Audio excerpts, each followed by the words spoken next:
Capacity in Higher Education Space 2025 and the roadmap that has been developed in cooperation with partners across the region, and of course the community of practice and the student and alumni group are partners in this consultation.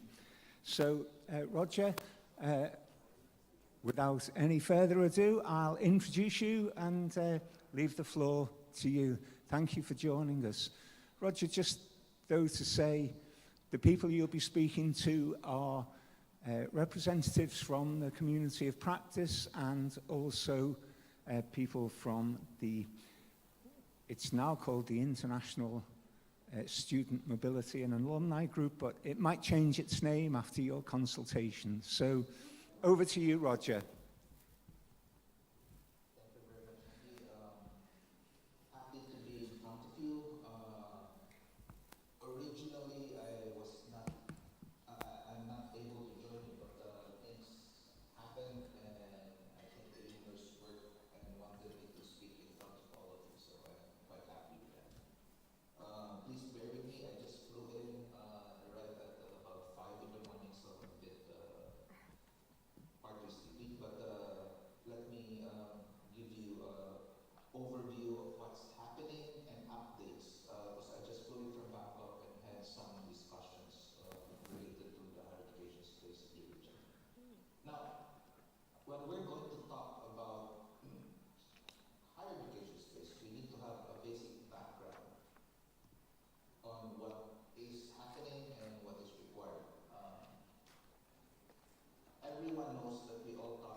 further enhances capacity for the higher education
there has been a significant trend on the use of ICT and digital platforms in higher education, particularly seen over the past 2 years with the pandemic.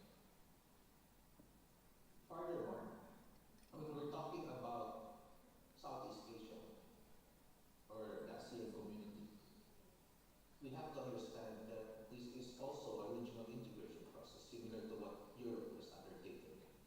It's not just a regional process of integrating, but it's actually building a community.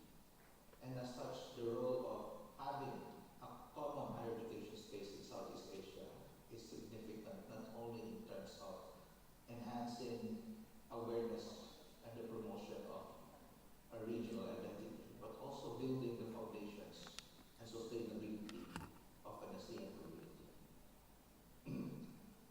I'm just highlighting something which was from a document called ASEAN Community Vision 2025, which highlights that the community will be rules-based, people-oriented, and people-centered. And when we're talking about people, education is a core component of people. It promotes their capacity to contribute to society, it contributes their capacity to actually live in the community, and enhances the capacity to engage in economic, socio-economic, and cultural activities. It has been envisioned that the ASEAN community will be peaceful, stable, and resilient, but it's also recognized that it's part of the global community. As such, it contributes to the UN 2030 Sustainable Development Agenda and any other initiatives that are both regional and global in nature. I won't go further because just talking about the ASEAN community will take at least 1 hour. Now, since we're talking about a common higher education space in Southeast Asia, let's talk about regionalization. And this particular slide just highlights key aspects of what regional integration is and regionalization of higher education actually contributes to. Talks about service sector liberalization, and there has been policies and platforms that have been in place. The ASEAN Framework Agreement on Services in 1995, which was patterned after the General Agreement on Trade in Services from the WTO, or World Trade Organization, has been in place since 1995. That means the service sector has been recognized by the region, and that there are steps that have been undertaken to promote mobility of skilled labor and professional services. Unfortunately, there's a lot more work that needs to be done. But in particular, since 2004, if I remember right, a number of mutual recognition agreements on key professions and services has been in place. And as you see, this includes engineering, nursing, architectural, medical, dental, accountancy, tourism professionals, and serving qualifications. However, the actual effective implementation of what they call an ASEAN professional and actual mobility has been very limited and very minimum. And there's a need for further enhancement to make sure the recognition and actual mobility of professionals from the various ASEAN member states will be able to move effectively and practice their profession within the region. As you're all students and have undertaken some sort of mobility programs, and some of you are alumni and people working in the higher education sector, higher education mobility and mutual recognition has been a core area that has been focused on. And this requires a lot of synergy from the ASEAN qualifications reference framework, the ASEAN's quality assurance framework, the work on referencing on the various national qualifications framework to the regional framework, a lot more. So the work on and the development of a common higher education space in the Southeast Asian region is not only focused on mobility of students, faculty, and researchers, but it's also integrating and enhancing collaboration in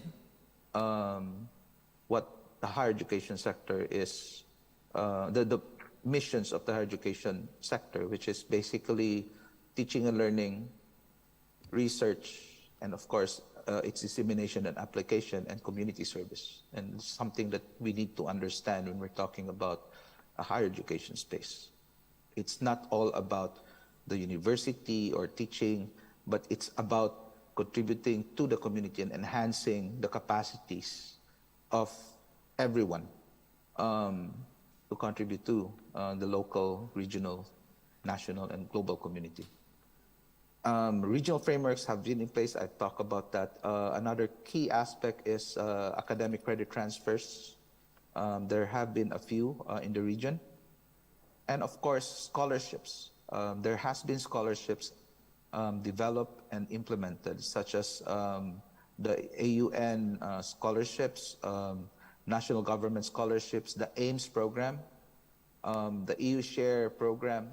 And take note, scholarships has shifted, scholarships and mobility has shifted from the traditional in-person mobility to the use of digital mobility or virtual mobility. Collaboration has also been undertaken in the form of developing MOOCs or massive online open courses and COIL, which is collaborative online international learning. So the world has changed, higher education has changed. We're talking about developing a common space. Europe has been a significant benchmark, but when the European higher education area was established, digital transformation has not been gaining that much momentum as we see it today.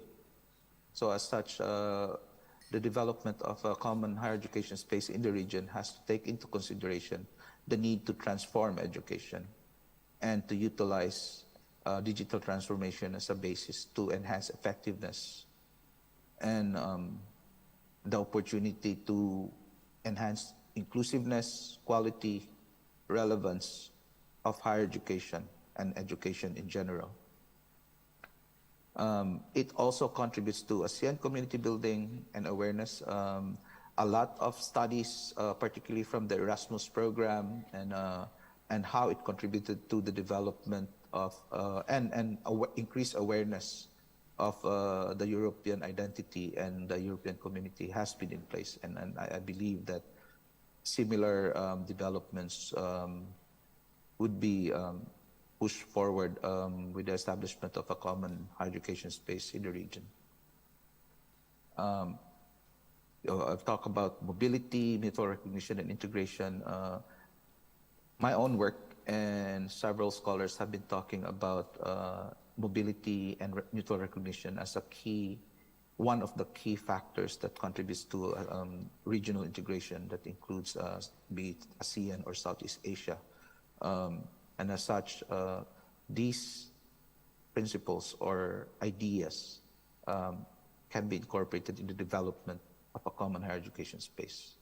Take note, the key issue in terms of student mobility in the region is that our international student mobility are mostly going outside the region. There is a very, very small percentage of international students from Southeast Asia who actually studies in Southeast Asia. That's less than 10%, if I remember right.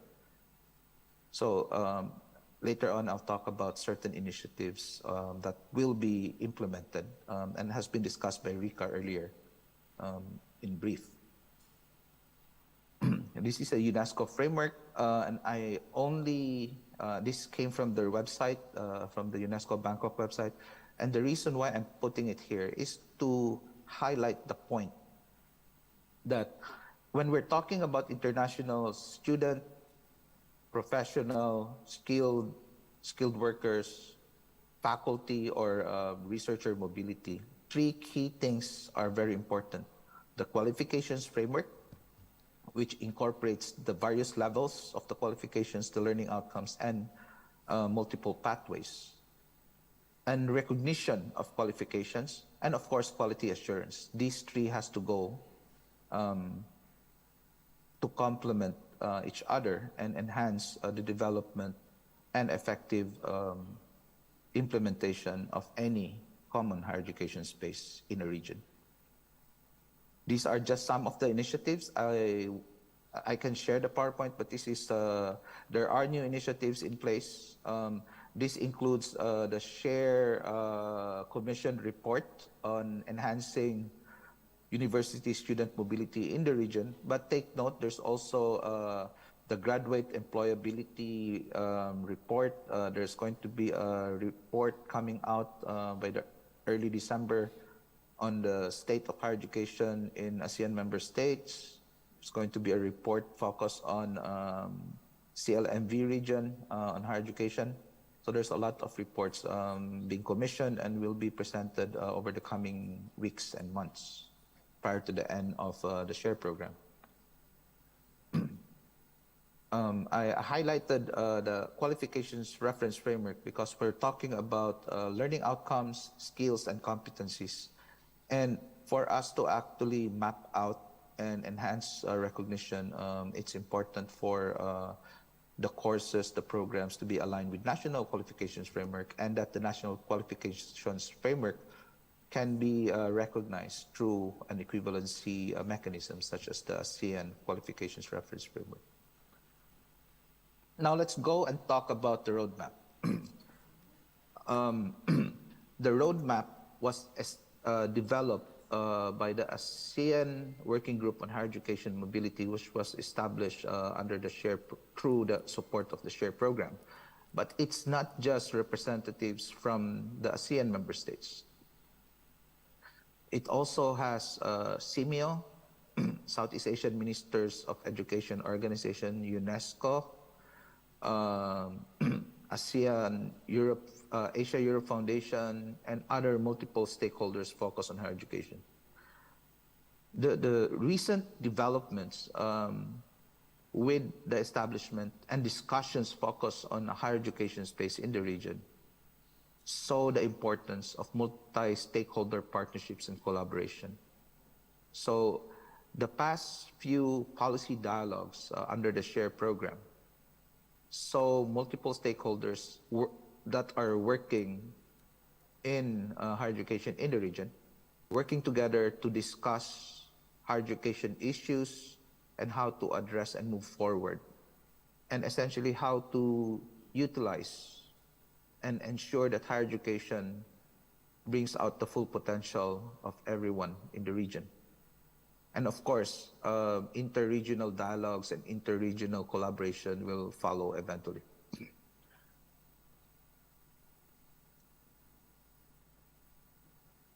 The rationale behind the development of the roadmap on the ASEAN Higher Education Space 2025. The reason why it's 2025, because the ASEAN Working Group on Higher Education Mobility's terms of reference ends by 2025. It does not mean that the initiatives and efforts to develop and consolidate a higher education space in the region will end in 2025. The rationale that includes the 2015 Kuala Lumpur Declaration on Higher Education, which recognizes the role of higher education and how it contributes to ASEAN community building and essentially consolidating further the ASEAN community. This is also part of the ASEAN Work Plan of Education 2021-2025, where we talk about developing regional mechanisms and enhancing harmonization of higher education in the region. Higher education also recognizes the need and the challenges brought about by the fourth industrial revolution, the rapidly changing world of work, and the relevant skills and competencies required for students, graduates, employees, and even entrepreneurs with the changing socioeconomic and cultural environment that's happening and brought about by the fourth industrial revolution and the significant advances.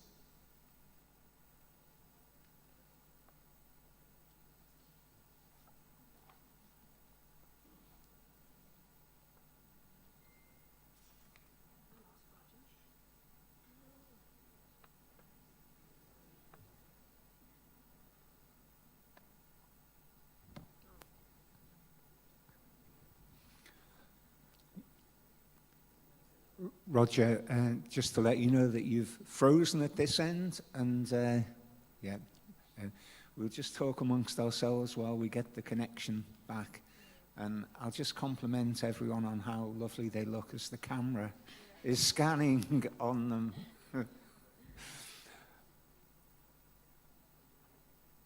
Hello, I think I got disconnected. Yeah, Anyway. thanks, Roger. We can you hear me? hear you again now. Yeah, you're back online, but we can't Okay. see you. Okay, can you see me now? No, Let me, how about now? not yet. Anyway, let me speak. So I talk about the ASEAN Comprehensive Recovery Framework, where because of the pandemic, the ASEAN member states talk about, okay, how do we build back better, and education in particular, is one of the key items that needs to be utilized for recovery. But also there's a significant focus on digital transformation, digital connectivity, and of course focus on inclusion and equity and enhanced relevance. Now, beyond the rationals, the main objective of the roadmap. Roger, is- Roger, can I interrupt you for a moment? Yes. I think you have to share Yes, go your ahead. screen again so we can see the presentation. Oh, I think since you were cut okay, off. okay. Thank you. Okay, wait. I know you've put lots of effort into the graphics. We don't want them to be wasted. Not really. I'm not. I'm not a graphics person, so my PowerPoints are normally very minimalist.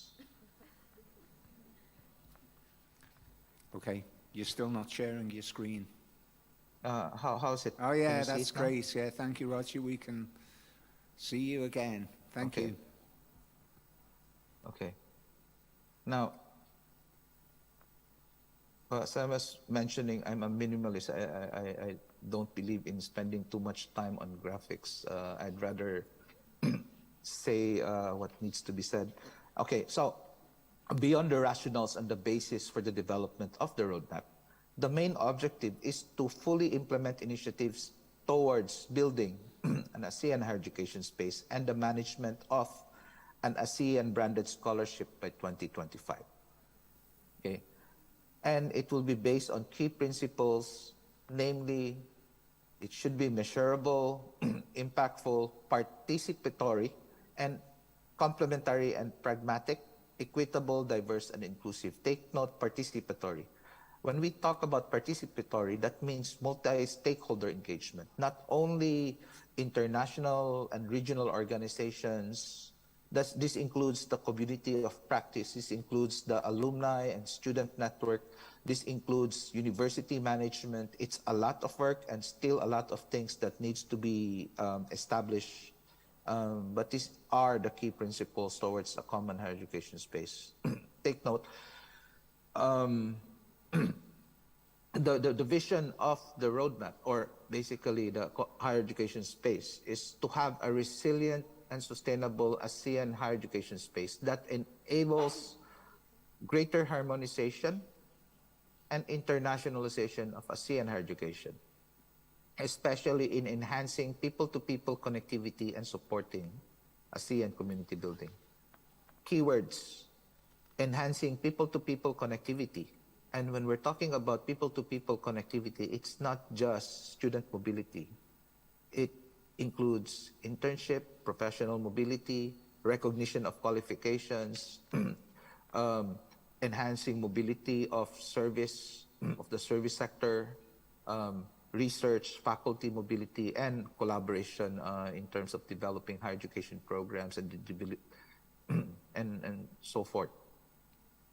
The second keyword is ASEAN community building, because ASEAN community building is not a one-off effort. You cannot just declare that we have an ASEAN community. In fact, ASEAN member states and the leaders of ASEAN countries are talking about developing the post-2025 ASEAN community vision to further consolidate the ASEAN community, taking into account that there is a need to enhance increased awareness and identity of ASEAN and the ASEAN identity, and of course how the population and everyone contributes and responds to internalization of what the ASEAN identity is and enhance a sense of belonging. The outcome of the roadmap is to contribute to enhancing regional capacity in higher education as part of the lifelong learning provision, which includes harmonization of higher education. Take note, this particular outcome is outcome 4 of the ASEAN Work Plan on Education 2021-2025. For this to happen, we have 6 key areas. Key area 1 is to promote awareness and support for the development of an ASEAN higher education space. This is more towards building the capacity and effectiveness of the higher education space, but it's also in relation to community building and support for ASEAN community building. Key area 2 is focused on strengthening the awareness and implementation of regional quality assurance. Any stakeholder, including parents, employers, and more importantly, students, would want their higher education qualifications and the skills and competencies that they acquire in higher education to be of quality. And as such, other countries in the region would also want to have some sort of awareness and basically assurance that the higher education qualifications from other countries in the region are of quality. So essentially, we need to enhance and strengthen the implementation of regional quality assurance. Key area 3 is focused on supporting and enhancing the implementation of the ASEAN Qualifications Reference Framework. Take note, there are ongoing efforts to referencing the National Qualifications Framework to the ASEAN Qualifications Reference Framework. The importance of referencing and ensuring that the National Qualifications Framework will be translated to the programs and the courses is very important, and that's why this is part of the major key areas. Key area 4 is to promote and strengthen regional cooperation for higher education mobility. This is something which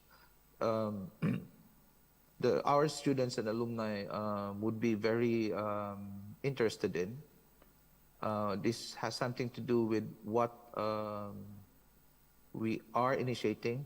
In fact, it was mentioned by Rika earlier, the ASEAN branded scholarship program or scheme. And I'll discuss later more on that and its further development. But this mobility is not only limited to students, it includes mobility and cooperation and collaboration from faculty, researchers, and even higher education management. Take note, higher education management is also a key stakeholder and should have a voice as well in anything relative to the development of the regional higher education space. Key area 5 is to promote and implement mutual recognition on ASEAN higher education qualifications and professions, if possible. I mentioned earlier that people-to-people mobility and mobility of professionals has been high on the agenda, but the actual implementation and effectiveness is still not there. There's a lot of work to be done. in spite of the fact that there are mutual recognition agreements established at the regional level for key professions, the mobility of professionals within the region is limited. So there's a need to push forward. And furthermore, focusing on recognizing higher education qualifications in the region is very important for mobility as well, and it has related to quality assurance as well. Another thing that needs to be considered as part of key area 5 is the shift towards digital forms of higher education provision, collaboration, and delivery. And of course, the credit transfers and recognition that comes along with it. So this will all be part of key area 5. Key area 6 is more focused on sustainability. It talks about designing and setting the foundations that ensure sustainability, not limited to financial, but it also includes technical and human resources to sustain a regional higher education space. We cannot just declare the establishment of a higher education space without foundations, without resources, without a plan. An idea is an idea, but to implement anything and make it materialize and sustain itself needs to be carefully thought of, and ensuring that resources, capacity, and even the technical assistance and understanding are there. Otherwise, no initiative will actually be sustained over a long period of time. Rika presented to you the implementation plan. The implementation plan for this roadmap is actually a living document. The items and initiatives that were populated into the implementation plan are the key items, mostly from the SHARE program, which will end in December. The other items are initiatives that are led by ASEAN member states or some partners, such as CIMIO, RIHED. So the implementation plan is not that important yet because it will be an ongoing initiative. Any stakeholder with an interest in contributing to the development of the higher education space can always contribute. This is not limited to countries or higher education institutions, leadership, or ministries. The development of a common higher education space in the region is a collaborative effort from each and every stakeholder. Now, let me go over what the key developments are. In terms of the development of an ASEAN branded scholarship scheme, we have just concluded and got the approval and funding for phase 1. Phase 1 is going to run for 2 years. It will include the conduct of a study mapping out the various scholarship schemes in the region and looking at the, presenting the various models that are in place and options for a sustainable funding mechanism. Although the initial TOR for the ASEAN branded scholarship was focused on master's and PhD, we will put into the report discussions on facilitating short-term mobility and scholarships, and looking into how a sustainable financing mechanism can be developed. Of course, we will be asking support and inputs from all the key stakeholders, including the community of practice and our students and alumni, regional and international organizations, partners, all dealing with higher education, and of course management from higher education institutions, and of course the ASEAN University Network, which is basically a key platform of key regional key higher education institutions. That's one aspect. The second thing that you all would need to understand, this roadmap is for an ASEAN higher education space 2025. The Southeast Asian higher education, the Southeast Asian Ministers education organization, and CMEO RIHED, which is the regional center focused on higher education and development, and ASEAN are working on developing a joint declaration to establish a common higher education space in Southeast Asia. A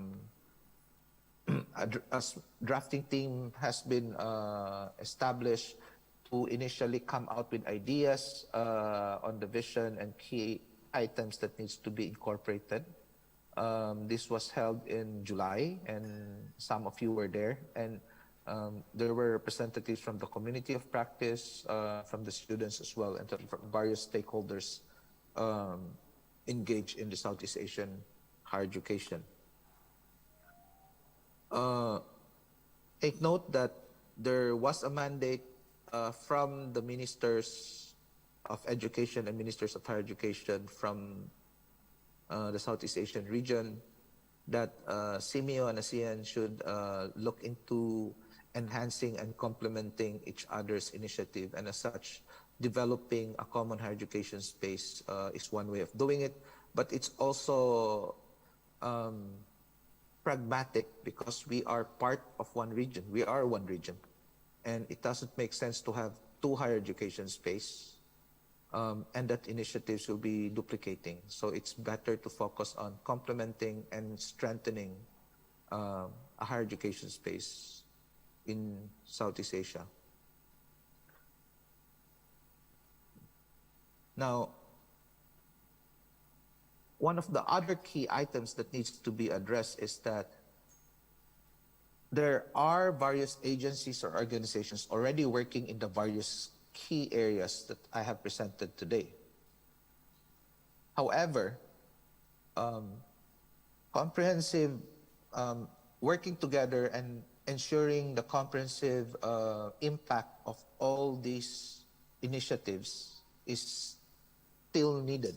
We need to go back and see how we complement each other, and that each organizations, agencies working on the various key areas such as the ASEAN Qualifications Reference Framework, the ASEAN Regional Quality Assurance and Mobility issues will have to understand what each other's initiatives are and enhance the complementarity of each other's work so that it further contributes to enhancing sustainability and effectiveness of a common higher education space in the region. As such, there is also a need for consensus building, particularly on regional approaches, so that all stakeholders would agree on the approaches taken by the region.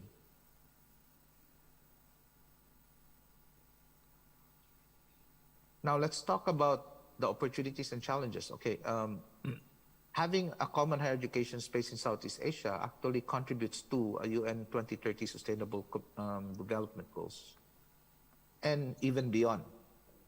Take note that the Southeast Asian higher education space would not end in 2025 or 2030. It will continue. Of course, when we're talking about sustainability, particularly if the various higher education stakeholders collaborate and enhance the effectiveness of higher education in the region. It's also enhance community building, of course, increase access, equity, and relevance and quality of higher education. This is something I've always talked about, the learning crisis and digital transformation. We have to be innovative. We cannot do business as usual. And we have to recognize that there is a learning crisis, not only in education in general, but also in higher education. Because the skills, competences required by the labor sector or personal preferences of learning by the students changes over time, particularly with the change in socioeconomic and cultural environment that has been happening over the past, 10, 20 years. Furthermore, the development of micro-credentials, digital platforms, and various innovative ways of delivering higher education programs and even learning has changed significantly. And as such, these things needs to be focused on and incorporated when we develop a higher education space in the region.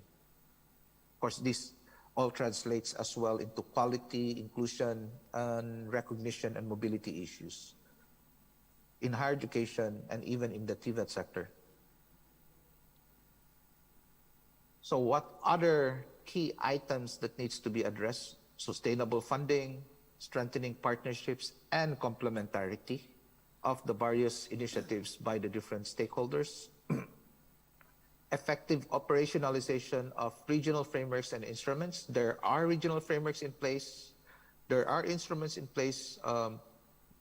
They are operationalized, but we need to enhance effectiveness and complementarity of these frameworks to support a common higher education space. Of course, as mentioned earlier, we need to strengthen regional, intra-regional mobility of students, faculty, and researchers, and of course, strengthen collaboration in developing new higher education courses and programs that are relevant and addresses the challenges brought about by the fourth industrial revolution and the changing world of work, and of course, enhancing and supporting ASEAN community building. We also need to take into consideration the enhanced role and challenges put forth by digital technologies and the need to transform education. This year, the global community has been talking about transforming education. When we talk about transforming education, this is not just education, basic education. This is the entire education sector, including higher education. And to support the achievement of the Sustainable Development Agenda by 2030 and enhance the sustainability and building a peaceful global community, we have to consider enhancing innovation and transforming education. Business as usual should never be the byword. It should be creativity and innovation as we transform education systems towards a better future for all of us. Thank you very much. And please, I'm open to questions. The presentation has given you a broad overview of the developments, global, regional level, and ongoing developments at the regional level, and particularly the discussions and initiatives to establish a common higher education space in the Southeast Asian region, particularly through the development and hopefully the adoption of the joint declaration on the Southeast Asian higher education space. We're hoping to get it this year, if not early first quarter next year, but we are working on it. And we would appreciate everyone's support as collaboration and partnership is the only way to go to sustain any initiative, particularly in education and higher education in particular. Thank you. Roger, thank you very much.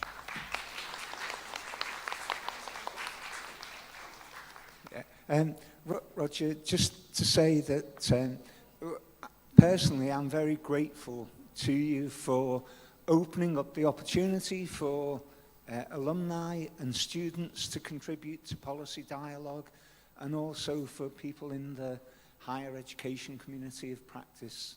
I'm really grateful that you are offering people this opportunity to contribute to the dialogue about policy. But you know, one of the things I'm always aware of, like, I'm a real geek for these policy papers and policy initiatives, but I know most people look at them and their eyes glaze over and they think, well, what should I do?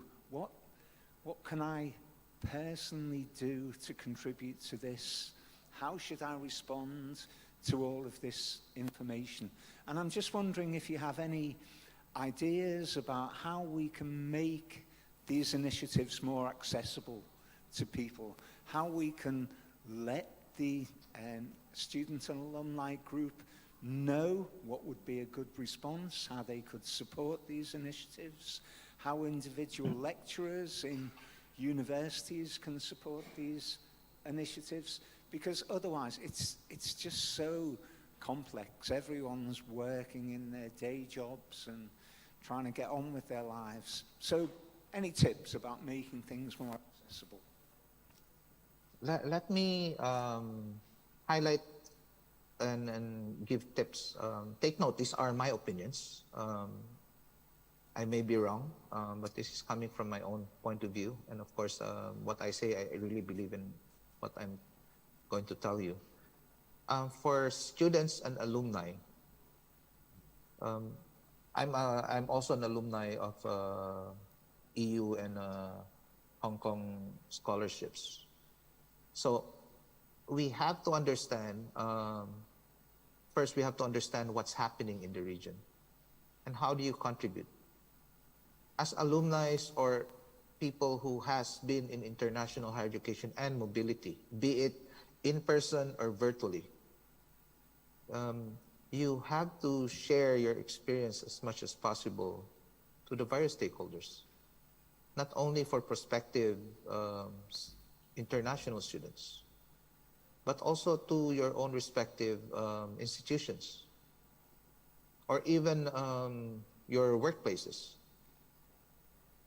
The importance of international mobility and recognition of the various skills and competencies acquired through international mobility needs to be promoted to the various sectors, especially in the labor sector.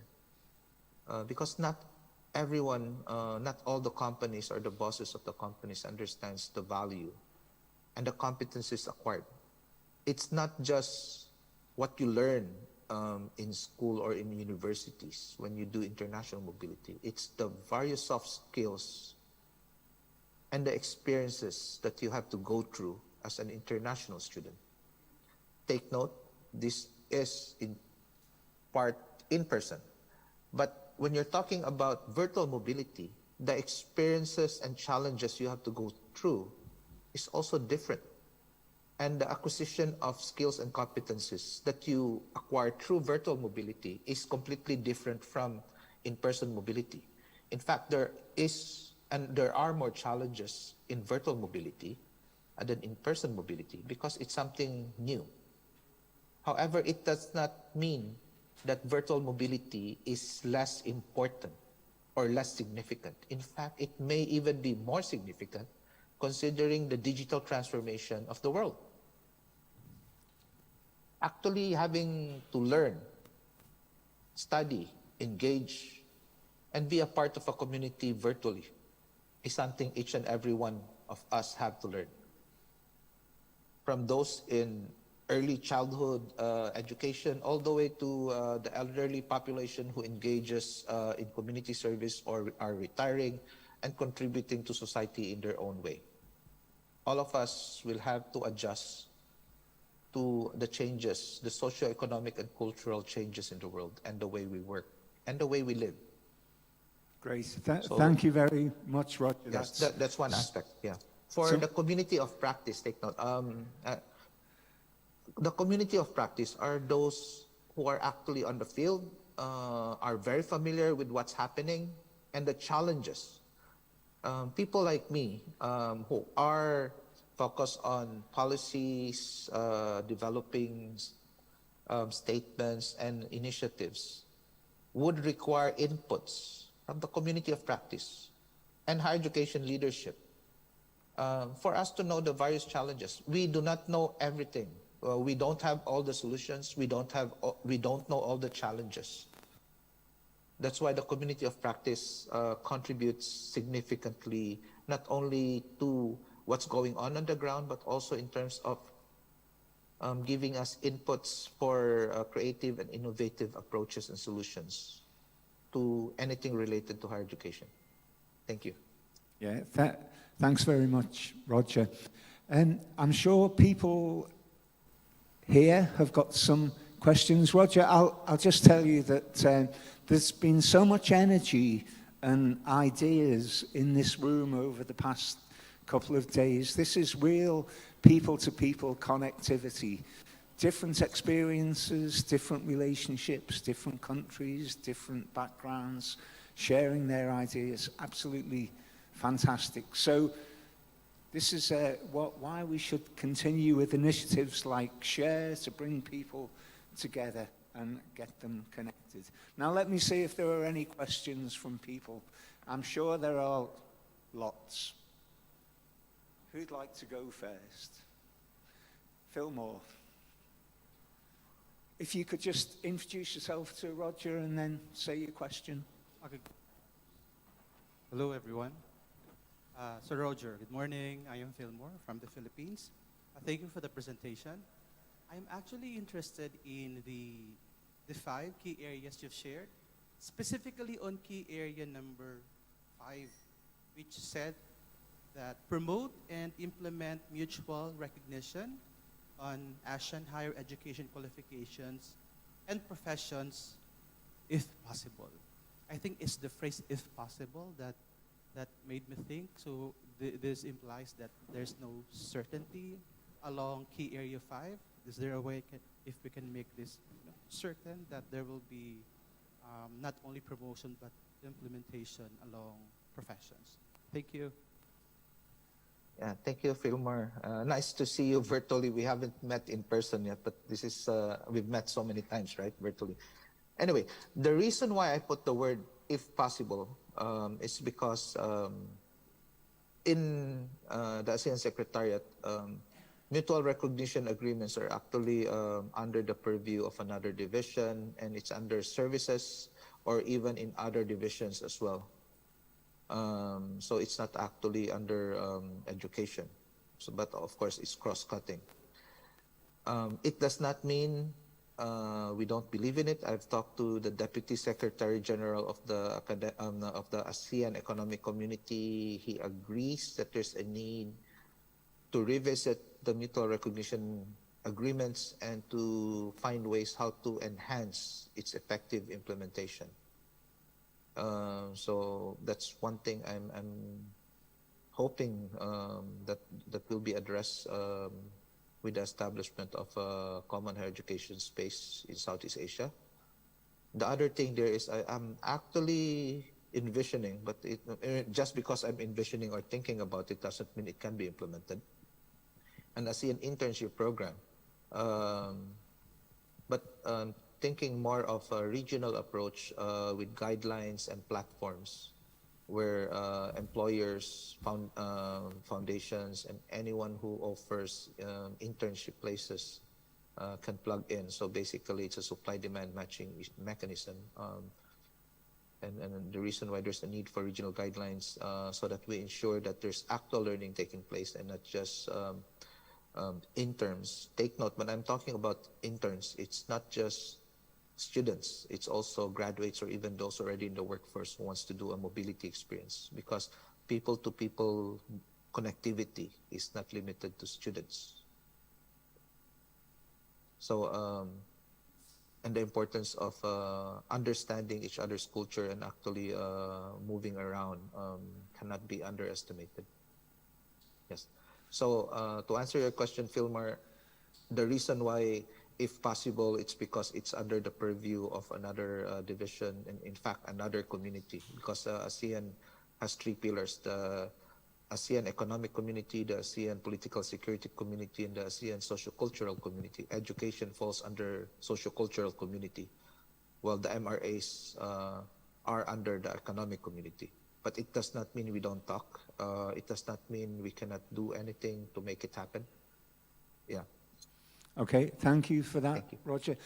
Fillmore, I think now that the AQRF is in place, then the scope for bilateral agreements is much increased. And I know Chad are pushing on with that really strongly in the Philippines and needs people like yourself to help give it a push. So thanks for your question. Now, I know someone wanted to ask about funding and sustainability, because the alumni group, if we could just scan them, with the camera, they have worked so hard to pull their ideas together, and they're thinking, how can we make sure this group is sustainable? So here's a question about funding.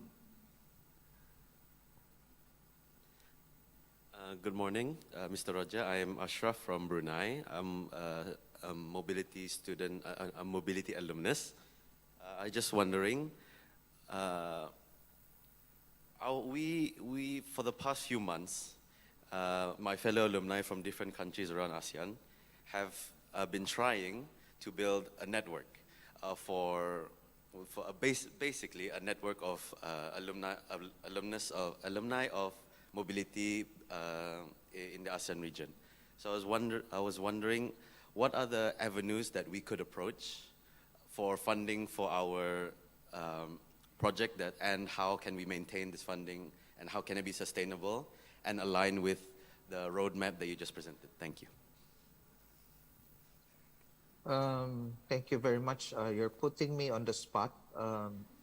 Especially resources is something I cannot just open my mouth and commit.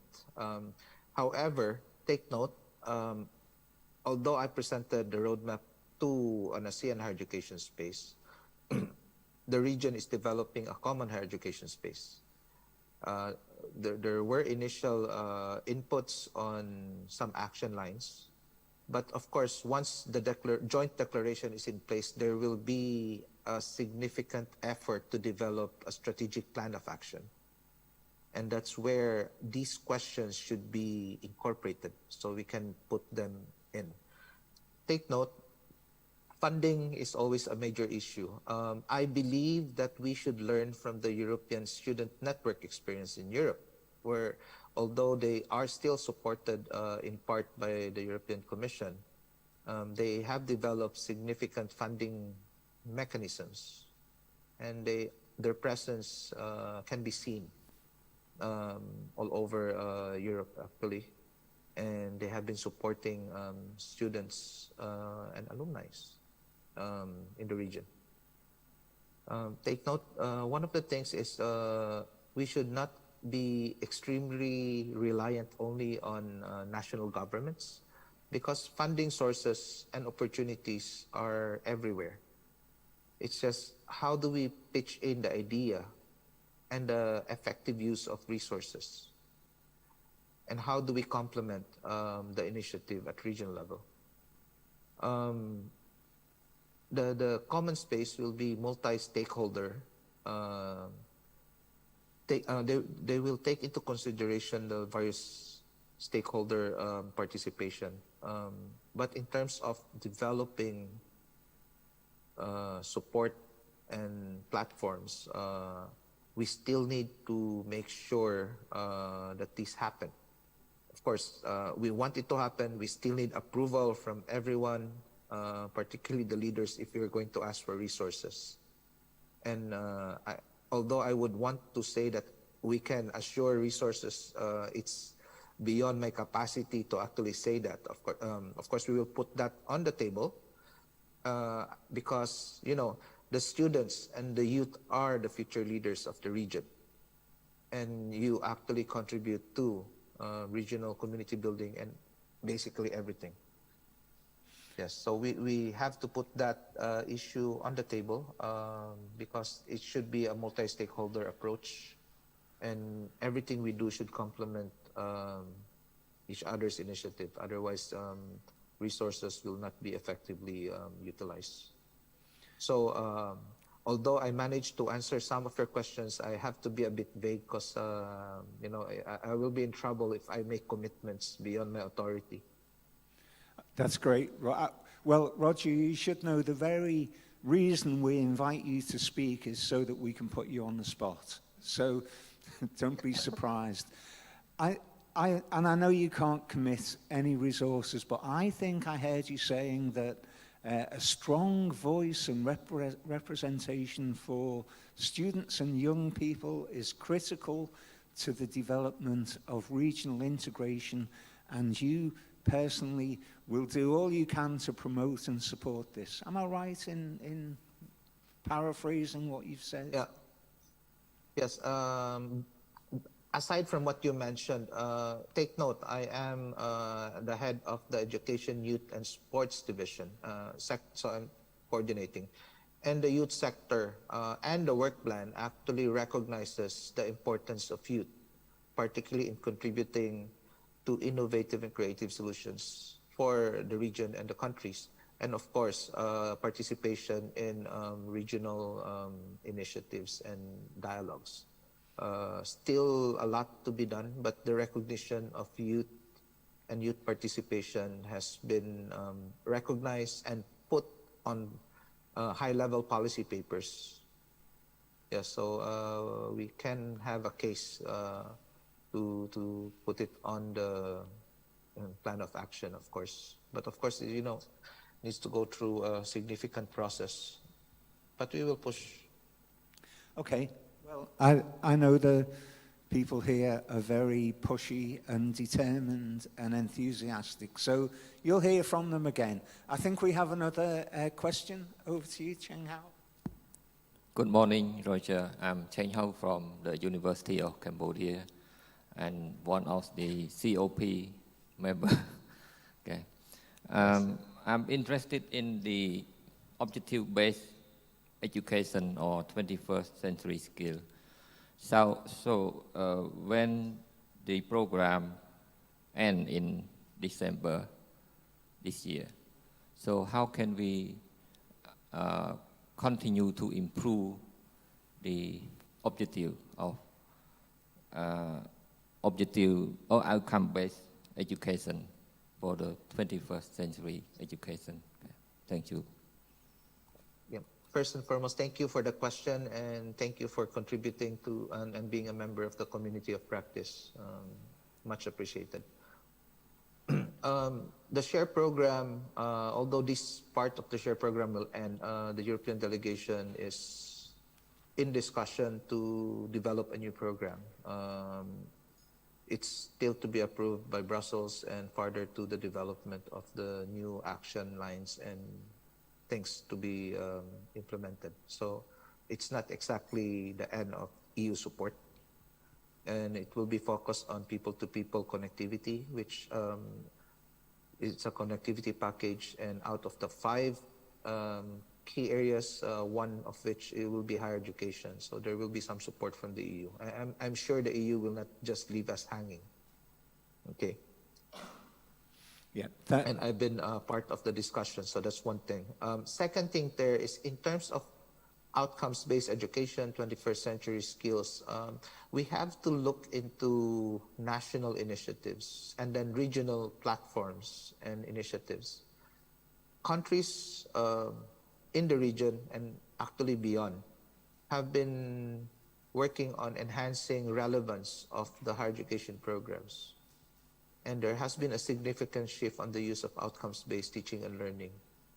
So learning outcomes and the use of national qualifications framework. So we have to focus more on enhancing the actual assessment, not just putting learning outcomes on paper, but actual ensuring that the graduates and the courses that students take actually translates to the acquisition of competencies or basic learning outcomes that are put on paper. So an aspect. Second thing there is at the regional level, take note, we mentioned the ASEAN Qualifications Reference Framework, where all national qualifications framework in the region will be referenced to. That's one thing.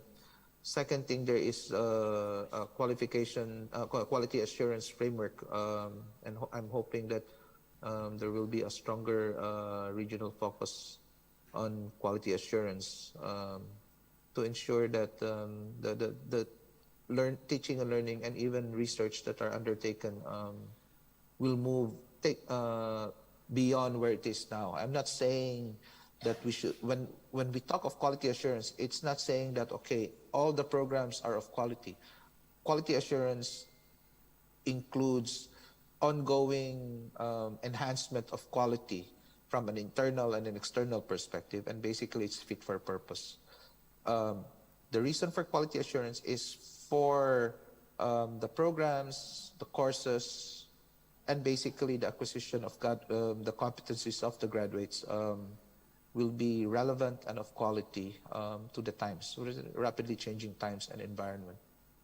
But it's also a basis for, continuous improvement of the institutions and the programs that they deliver. Yes, so we're hoping for these things to happen. Take note, some of these things are from my personal opinions, but I think a lot of our key higher education stakeholders would agree that there's a need to enhance quality and relevance in higher education. But before I forget, we should never forget that we are all in this together, and as such, we should not forget the marginalized, the vulnerable population, and those that are disadvantaged.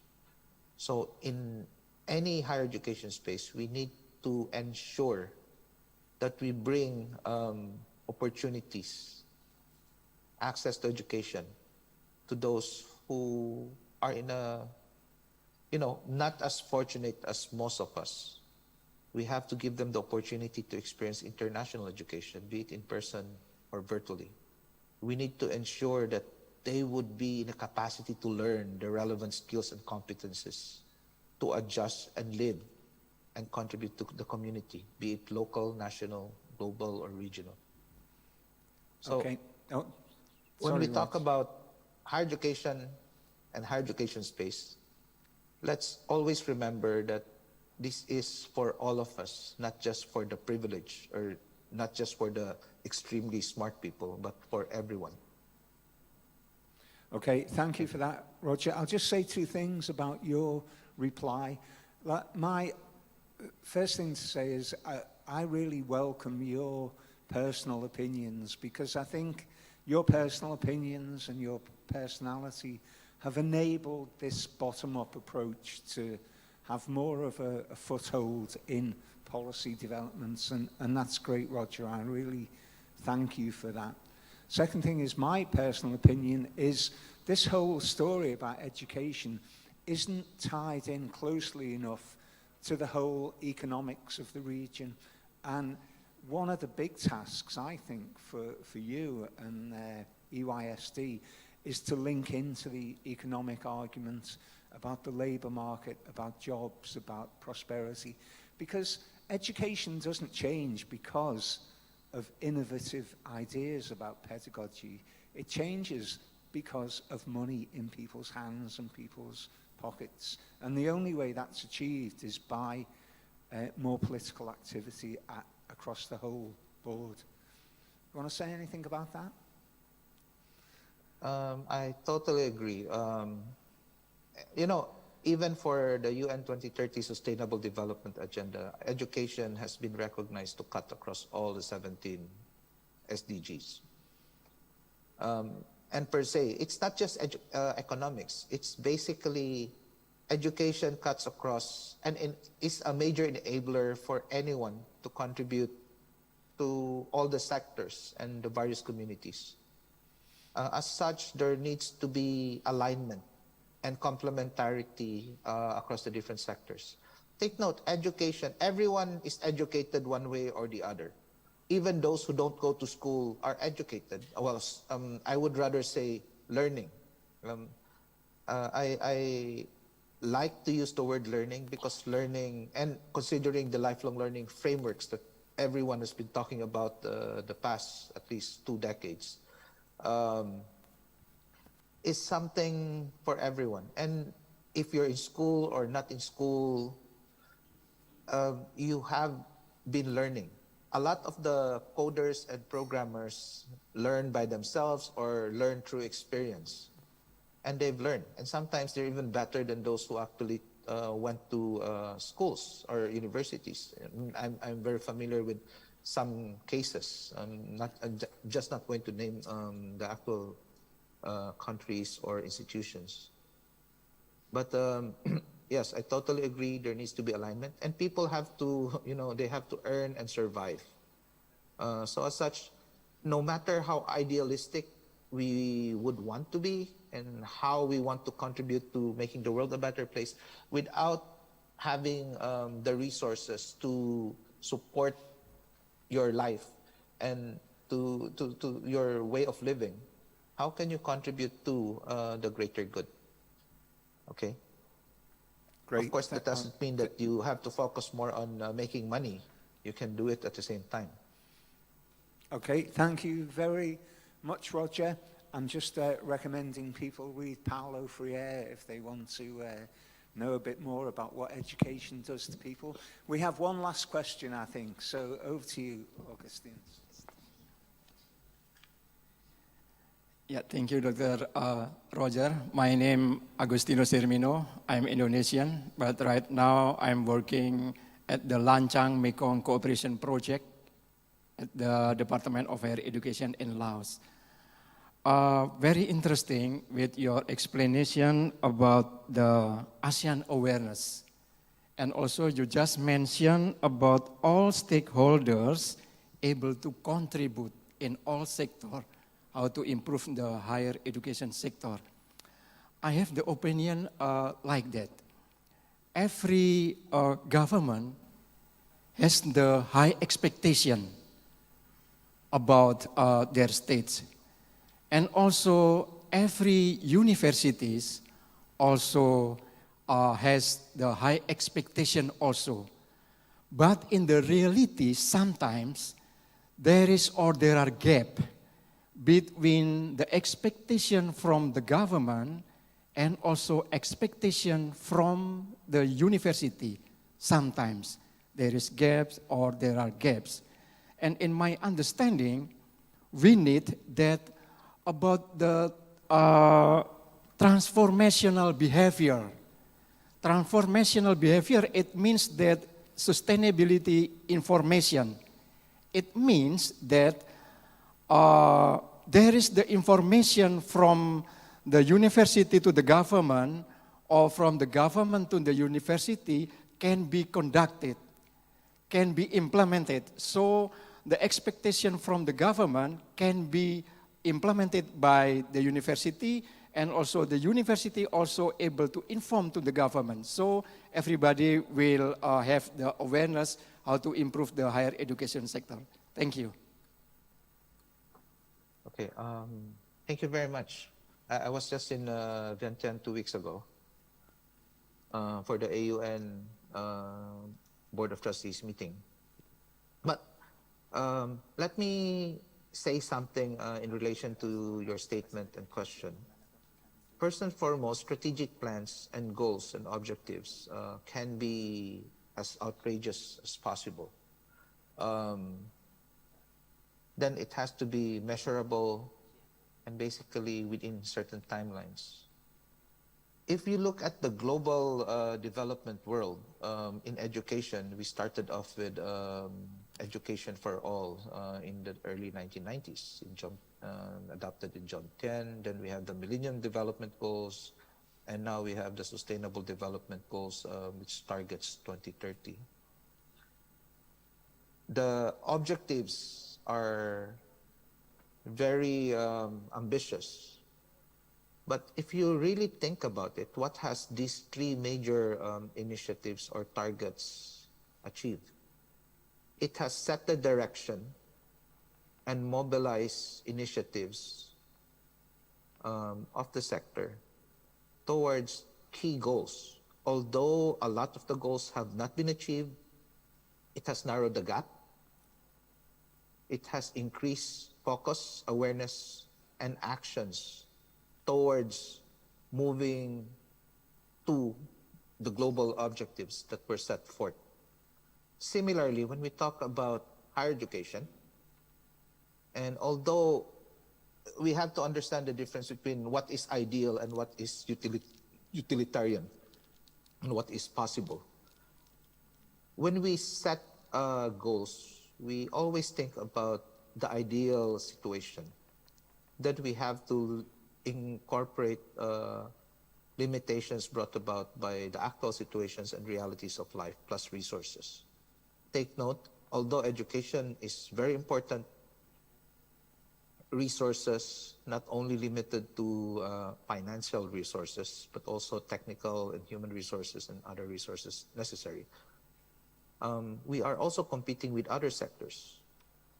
And not only that, it's not just within the national boundaries, but even in regional and global boundaries. Resources and various sectors are competing with each other.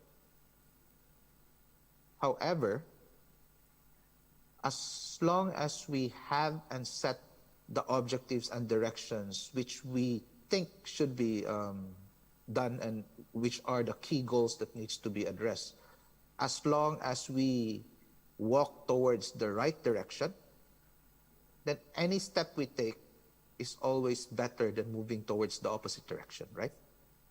Same thing that's happening in the global objectives and the global initiatives that has been put forward.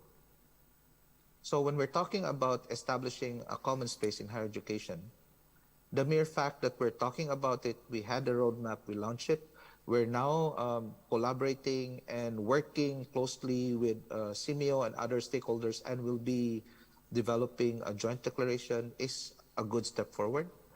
Then we operationalize it together with inputs from all our key stakeholders and partners. So this is already a major breakthrough. How to make it even better and further consolidate, that's still a lot of work. It needs resources, needs a lot of planning, a lot of inputs, and a lot of creativity and innovation. So my call, and I'm sure the call of all our partners and stakeholders, is don't lose hope. Good one. Ambition, Yeah. dream. Because as long as you dream, dreams may become a reality. But don't just dream. Work and make your own contribution in your own little way. That's what we're all doing.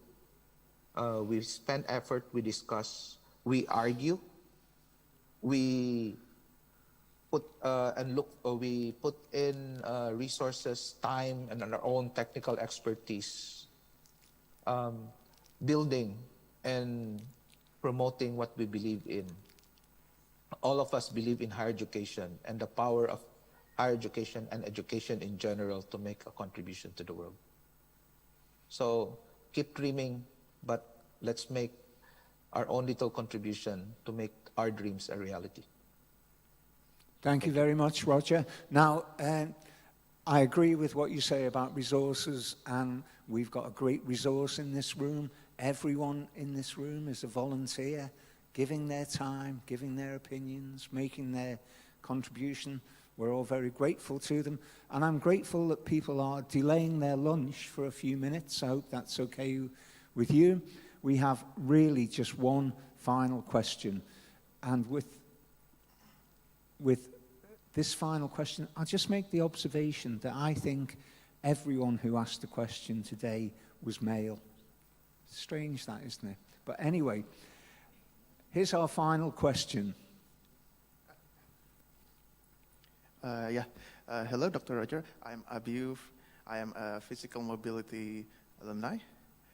First of all, I would like to appreciate your presentation, which was inclusive and highlight the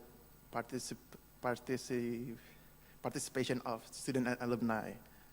In your opinion, what are the specific things that the student and alumni network could do to help the establishment of ASEAN higher education spaces? Thank you. Well, take note. Students and alumni are part of the higher education space. And take note, it will no longer be called ASEAN higher education space eventually. We are working towards a Southeast Asian higher education space. One higher education space for the region. And considering that we are thinking, take note, it's not been adapted yet, still need works to be done. So it will not just be the 10 Southeast Asian, 10 ASEAN member states, because Timor-Leste is a member of Southeast Asian Ministers of Education Organization. So if we do a joint declaration and develop the plan of action, Timor-Leste will definitely be part of it. And I think that is a good way to actually enhance the effectiveness of higher education space in the region. Students and alumni are part of and a major key stakeholder of higher education in the region, in your own countries, and you also have your vested interest to contribute and learn. Take note that learning does not end when you graduate. You can always go back to formal education, go back to training, learn on your own, and basically contribute, and even contribute to learning of other people. So when there is a forum or invitations for inputs or a survey, please do contribute, because your voice is very necessary. Because take note, no one knows everything and no one's an expert in all aspects. In higher education, it's impossible for anyone to know everything. And things just change so fast that without the community of practice, students and alumni and everyone else who are working in higher education, it's impossible for us to get a better understanding of the sector, the challenges and the needs, and even the creative and innovative solutions to the challenges that we will be facing now and in the future. So participate, contribute in your own way, not only in the region, in your local communities, in your own schools, your alma mater. Yeah, please do contribute. Yeah, and that's all. I hope I answered your question.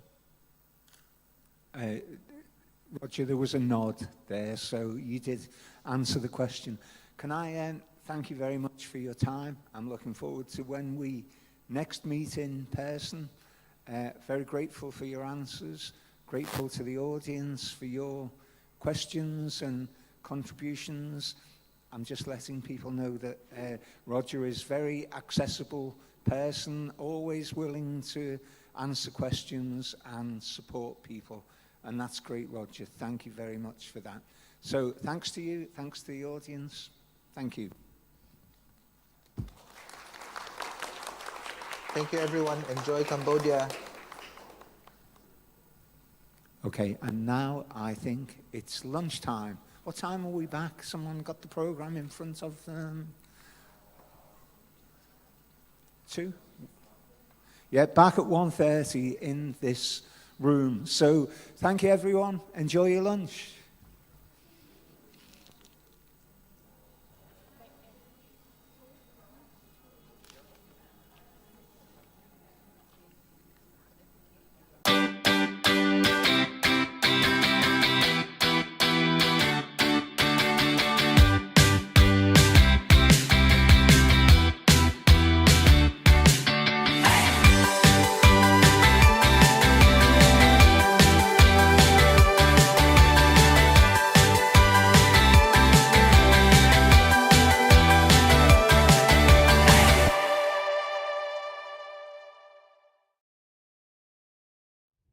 The world has changed, and we are now living in a very much digital space, and digital transformation has changed the way we live, and digital connectivity needs to be addressed and utilized to promote the development of a stronger, sustainable and peaceful